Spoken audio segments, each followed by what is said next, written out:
just like all of you. Well, I'd like to share a bit of my story, how I get into prison in Nepal. And I was in Delhi, and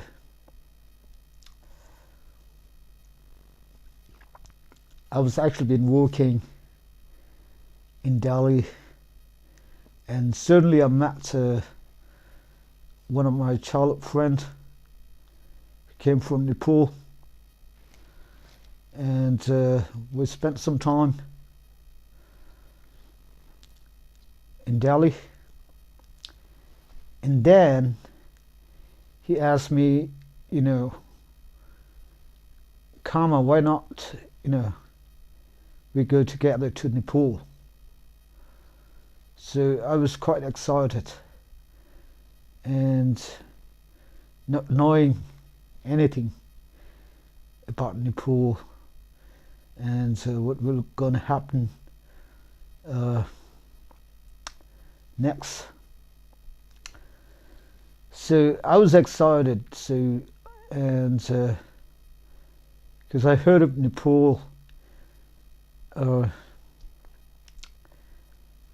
Himalayas, and they got beautiful landscapes and pilgrimage and all. So then I accept his sort of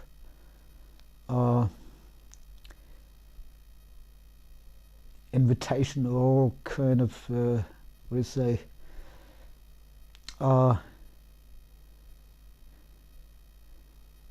came around to be definite yes, not because of money, but also because of adventures and excitement.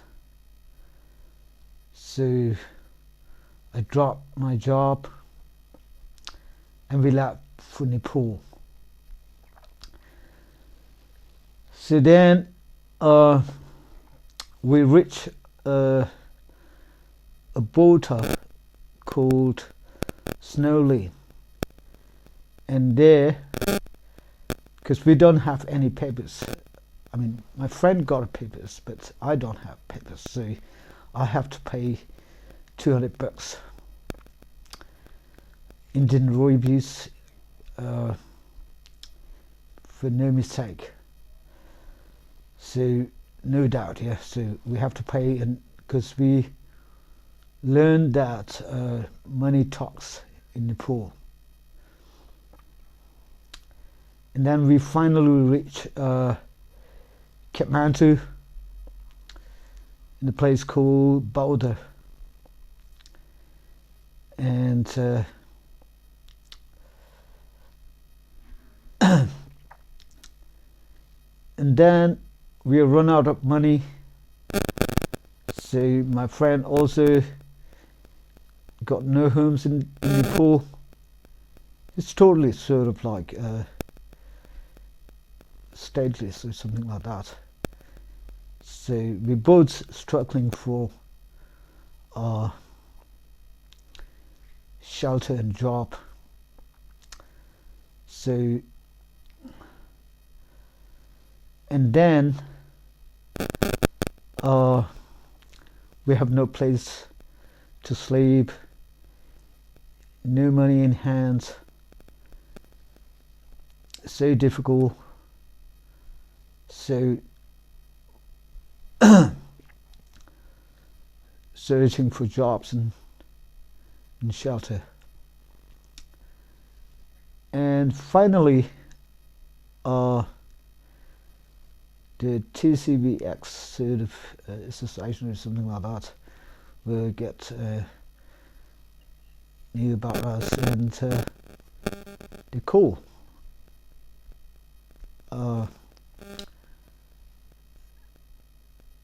call us together,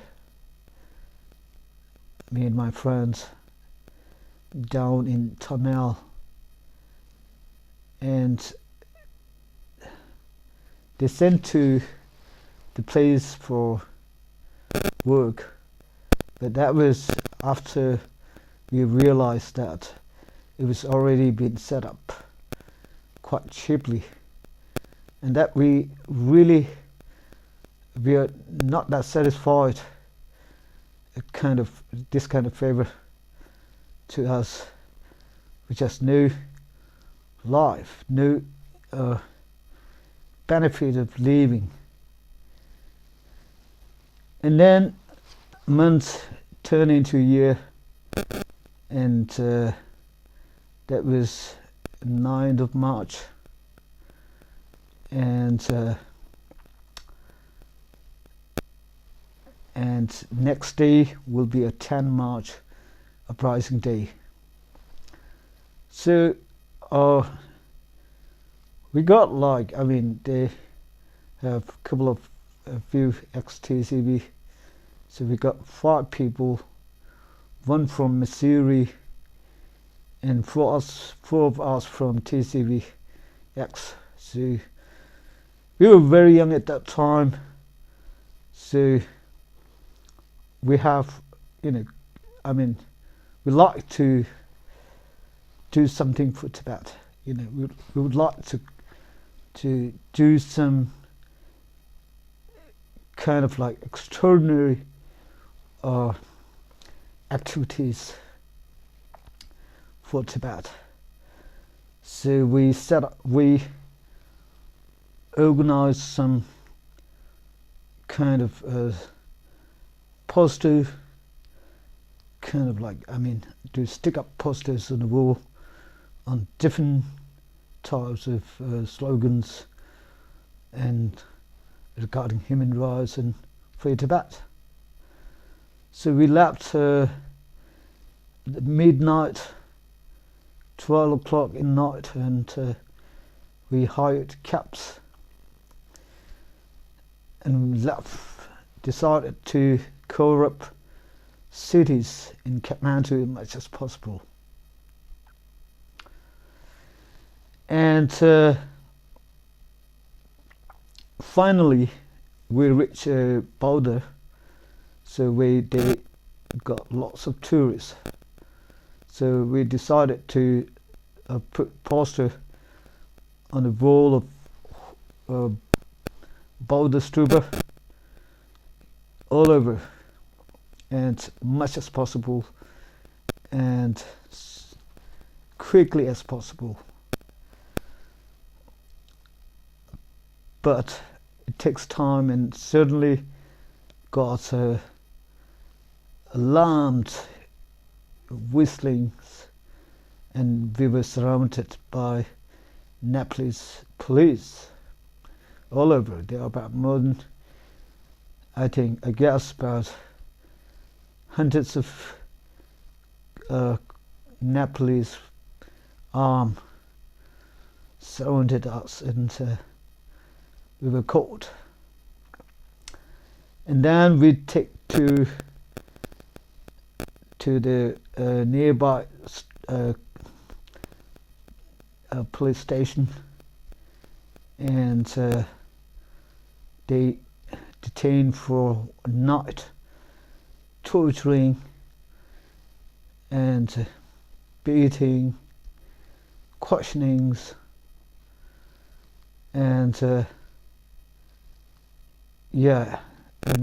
bad luck from there. And next morning we were taken to the prison of Nepal. It's called like Hanuman Doka or something like that. It's the biggest prison of Nepal in Kathmandu. And then they push us into the wall, and we are in prison. So we all very young, a bit scared of, very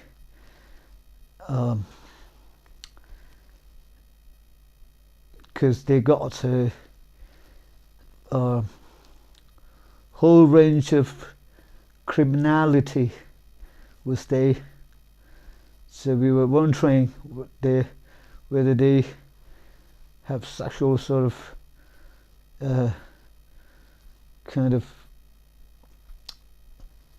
problems and all with the newcomer prisoners or something like that. And we were sent to one separate sort of room, which totally sort of dark, can't see anything, and then they were giving us some food, but which is in the plastic bag, you know, rice and dal mixed together, you know, and they're just throwing in, you know, so we have to eat it or not. So, and then that was the dawning realization, and when they put us a powerful symbolic of third world country handcuffed, and they are going to sacrifice us. So, and then next we say like 10th of March, the tens of people, Tibetan people, have learned that we were caught in prison last night in 9th of March. So all Tibetan gathered in front of prison, and that makes us some kind of like figure of hero for Tibet, and we all wanting to prove that we can do anything. And then next day we heard that we were informed that we are going to send to Tibet back, or China. We totally have no idea where we are going to be. But we also learned that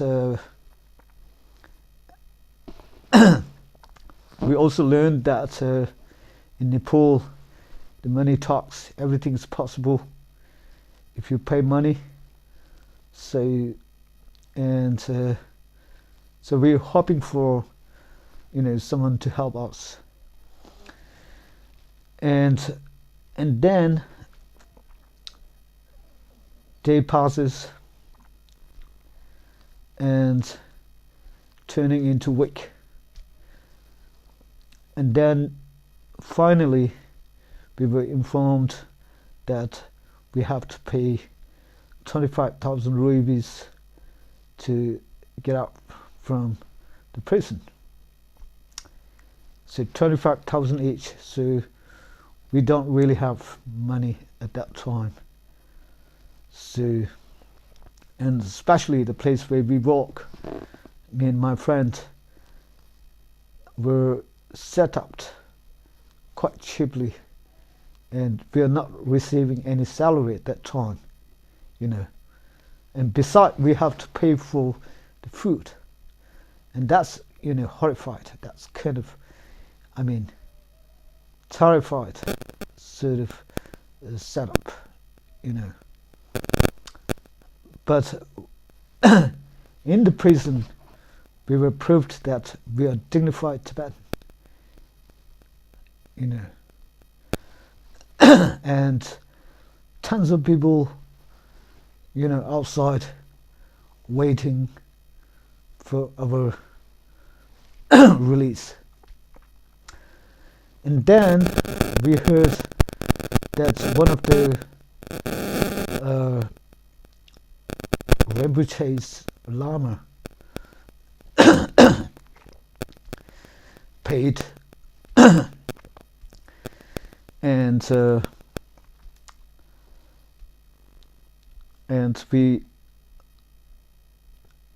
we free from prison. So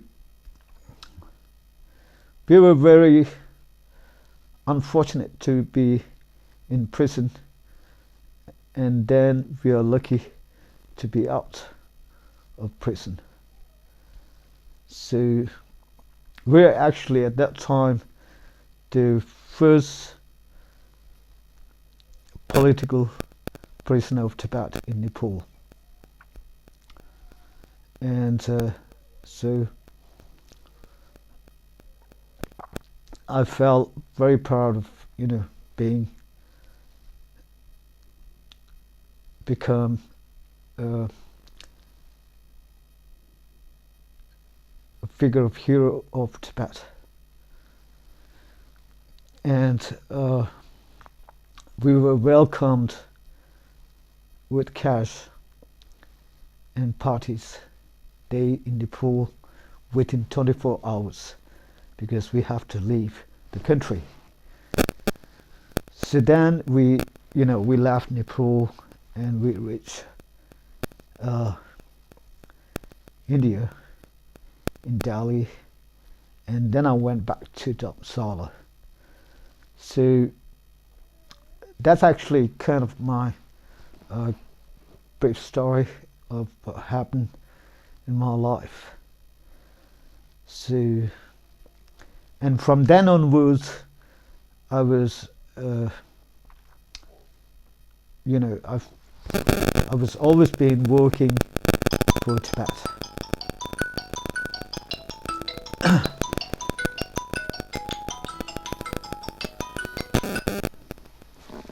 So anyway, the call is coming, so I'm going to stop here, and to take all of you to take very good care of yourself, and God bless you all, and see you soon.